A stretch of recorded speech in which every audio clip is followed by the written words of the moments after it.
ఇది మనుషులు ఆడే ఆట అనుకుంటారే అంతా, ఆ దేవుడు ఆడే ఆట అని తెలిసేదెప్పుడంట.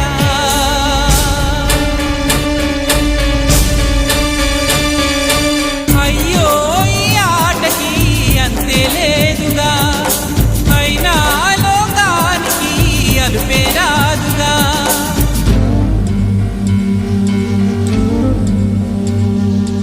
వీరి వీరి గుమ్మడి పండు వీరి పేరే,